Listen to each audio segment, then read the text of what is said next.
عندنا بعد ما شفنا الجزء الاول اللي رجعوا ليه في الفيديو حول المعاهده ديال الطفل، حقوق الطفل.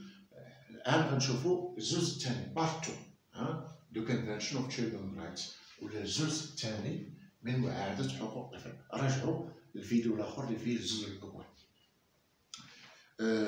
الماده 20 article 20 alternative care for children in the absence of parents، يعني الرعاية البديلة باللي ما كيكونوش الوالدين ديال الطفل. The entitlement of the child to alternative care with national laws and the obligation on the state to pay due regard to continuity in the child's religious, cultural, linguistic or ethnic background in the provision of alternative care. يعني باللي ما كتكونش الرعايه ديال الاطفال ديال الاباء للطفل بسبب اهمال ولا شي مشاكل اخرى، هنا الدوله راها مجبره باش توفر هذه الرعايه للطفل باش يتكون، باش تحافظ ليه على الاختيارات ديالو الدينيه والثقافيه واللغويه، وتحافظ ليه على احترام الموقع العرقي ولا الاصل العرقي ديالو. اذا في غياب الرعايه ديال الوالدين راه كتدخل الدوله مجبره باش ترعى هاد الاطفال. ارتيكل 21 الماده 21 adoption الكفاله. states are to ensure that only authorized bodies carry out adoption. Inter-country adoption may be considered if national solutions have been exhausted. يعني جميع الدول ولا الدولة خاصها مفروض عليها باش انها تخلي حق الكفالة ديال الاطفال للمؤسسات المعترف بها. علاش؟ لان الا فتحنا هذاك المال اي واحد ممكن مثلا يتكفل بشي طفل، يعني كاين هذوك الاطفال كيتستعملوا بطرف عصابات اجراميه ولا بطرف مجرمين كيخدموا في التسول، يعني يطلبوا بهم الى غير ذلك. اذا هنا الدوله راه خاصها تعرف لما كتعطي حق الكفاله. وكيمكن مثلا الا هذاك الطفل ما صارش يتكفل بداخل الدوله ديالو، هنا ممكن تفتح المجال لدول اخرى ممكن تدخل باش تكفل بهذاك الطفل، يعني يمكن يمشي لهذيك الدوله الاخرى، مع العلم ان كما قلنا ان هذاك الطفل خاصه تحترم ديالو اللغه ديالو والدين ديالو والاصل ديالو والثقافه ديالو الى غير ذلك. الماده 22 refugee children يعني ابناء اللاجئين. Special protection is to be given to refugee children. States shall cooperate with international agencies to this end, and also to reunite children separated from the families. يعني ان رعايه خاصه تعطى لهادو الاطفال ديال اللاجئين الا جينا كيكونوا في وضعيه صعبه. ستيتس يعني جميع الدول خاصها تتعاون مع المنظمات الدوليه، المنظمات الدوليه اللي كتهتم بحقوق الطفل، يعني باش نحافظوا على رعايه جيده لهاد الاطفال ديال اللاجئين. وخاصه دار محاولات لإعادة هاد الأطفال اللاجئين إعادتهم إلى الأسر ديالهم. المادة 23 disabled children يعني الأطفال اللي عندهم إعاقات. Special protection is to be given the right to benefit from special care and education for fuller life in society. يعني حق هاد الأطفال اللي كيعانيو من إعاقات يعني مختلفة، جسدية نفسية إلى غير ذلك، هاد الأطفال تاهما خاصهم تعطاهم عناية خاصة باش يتلقاو تربية اللي كتناسب هذيك الإعاقة ديالهم. علاش؟ باش ندمجوهم داخل المجتمع وما يشعروش بأنهم متخلى عنهم من طرف مثلا المؤسسات التعليمية إلى غير ذلك. المادة 24 هيلث كير يعني الرعاية الصحية. Access to preventive and curative healthcare services, as well as the gradual abolition of traditional practices harmful to the child. يعني جميع الأطفال بغض النظر على الطبقة ديالو واش فقير ولا غني، عنده الحق في الرعاية الصحية والتلقيح ضد الأمراض. لهذا ما غاش نقول مثلا هاد الدري ما غنلقحوش ضد واحد المرض معين فقط لأنه فقير والدي ما عندوش ما يخلص، لا، جميع الأطفال عندهم حق في الرعاية الصحية واللي مجبرة الدولة باش توفر عليهم. كما أن الدولة مجبرة باش تقضي على هذيك الممارسات اللي كتضر بصحة الطفل. مثلا في بعض الدول الإفريقية ديك الختانة ديال العملية ديال الختانة ديال البنات، هذه راه مضرة ومؤلمة وكتعارض مع حقوق الطفل. إذا خاص الدول تمنع مثل هذه الممارسات. المادة 25 periodic review، يعني المراجعة الدورية. The child who is placed for care, protection or treatment has the right to have the placement reviewed on a regular basis. شي طفل اللي كيتلقى واحد العناية ولا حماية ولا معاملة من طرف دولة معينة، مثلا ماشي هي الدولة ديالو، راه مثلا هاد الوضعية ديالو خاصها تراجع بشكل مستمر. مثلا إلا كان ما معروفينش والديه وبين والديه، راه هذيك الدولة مجبرة باش كترد هذا الطفل للوالدين ديالو.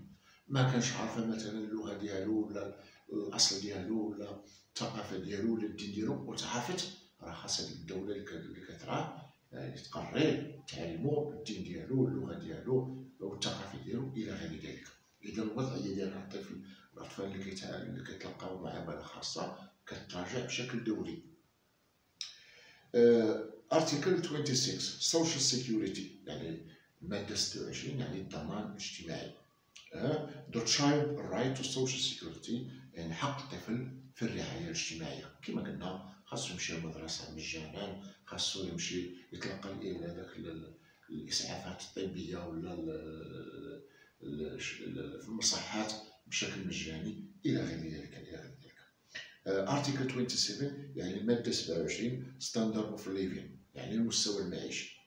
Parental responsibility to provide adequate living conditions for the child's development, even when one of the parents is living in a country other than the child's place of residence. يعني أن الوالدين مفروض عليهم باش يوفروا واحد المستوى معيشي لائق للطفل، ولو أن هذوك الوالدين كيكونوا مثلا بدولتين مختلفتين، أو الأب في دولة والأم في دولة، مفروض عليهم باش يتعاونوا باش يوفروا الرعاية واحد المستوى معيشي للطفل، يعني الماكلة، اللباس، يقرا، التطبيب إلى غير ذلك. وهذا الشيء راه مجبر لأن هما اللي ولدوه خاصهم يتكلفوا به. Article 28 يعني المادة 28 Education التربية. The right to free primary education, the availability of vocational educating, and the need for measures to reduce the dropout rate. يعني حق جميع الأطفال في تعليم ابتدائي.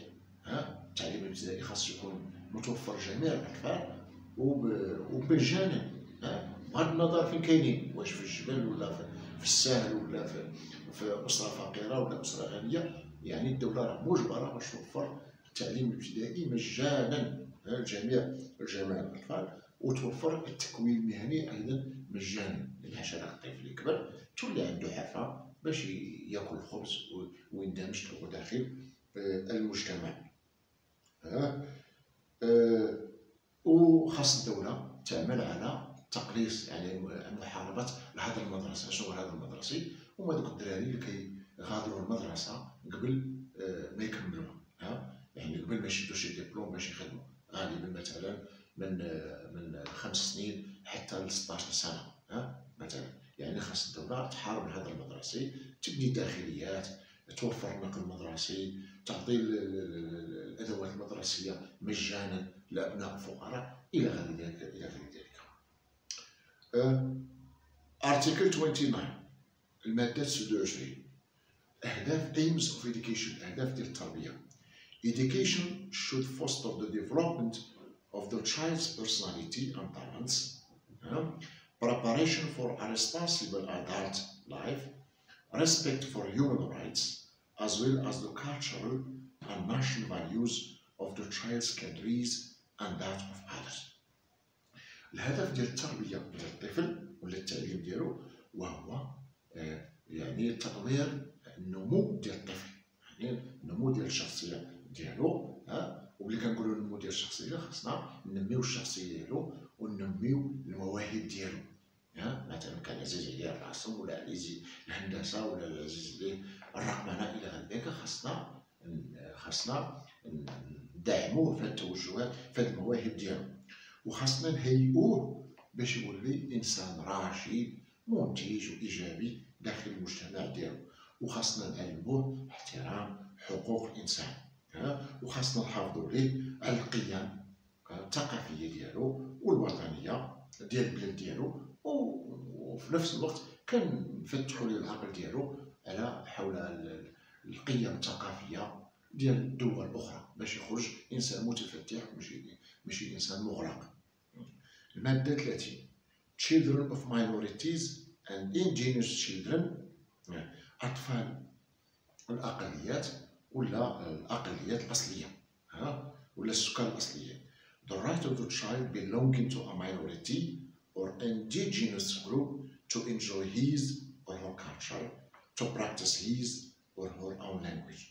يعني حق جميع الأطفال ديال الأقليات، مثلا نقولوا مثلا واحد مجموعة ديال الأطفال العائلات ديالهم مسلمة، مثلا مسلمة ولا بوذية ولا هندوسية، كيعيشوا في واحد الدولة أخرى، يعني هذيك الدولة راه خاصها تحترم حق هذوك الأطفال باش يتعلموا حول مثلا الديانة الإسلامية ديالهم ولا كان الديانة البوذية ديالهم ولا الهندوسية إلى غير ذلك، واللغة ديالهم والثقافة ديالهم. المادة 31 play and recreation، يعني اللعب والترفيه. The right of the child to play, recreation activities and to participate in cultural and artistic life. كما نقولوا أن اللعب هو حق أساسي من حقوق الطفل، لأن الطفل كينمي الشخصية ديالو والمواهب ديالو عن طريق اللعب. إذا أنا خاص جميع الدول يعني تحترم حق الطفل في اللعب وحقه في الترفيه. اللي كنقولوا الترفيه يمشي في المسرحيات، يسافر، يمشي للسينما الى غير ذلك، وحقه باش يشارك في الحياه الثقافيه والفنيه ديال البلد ديالو، هو يتعلم الموسيقى، الرسم، المسرح الى غير ذلك. الماده 32 economic exploitation، يعني الاستغلال الاقتصادي. The right of the child to protection against harmful forms of work and against exploitation، يعني حق جميع الأطفال الحماية ضد جميع أشكال الاستغلال المضرة، يعني سواء في العمل مثلا، يعني ممنوع استغلال الطفل في العمل، لأن المكان ديال الطفل هو المدرسة، ماشي يعني تشغيل الأطفال راه جريمة حسب المعاهدة الدولية لحقوق الطفل.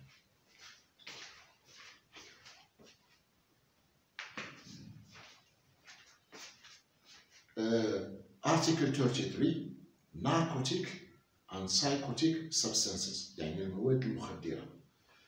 Protection of the child from their illicit use and the utilization of the child in their production and distribution، يعني مفروض على جميع الدول حماية ديال الطفل، لأن مازال ما عرفش شنو هي المسائل اللي كتضرو وشنو هي المسائل اللي كتنفعو، الحماية ديالو من استعمال المخدرات، المواد المخدرة ولا تستعملوا العصابات الإجرامية تستعملها الطفل، لأن مازال ما عرفش، إما في الإنتاج ديال المخدرات ولا في التوزيع ديالها.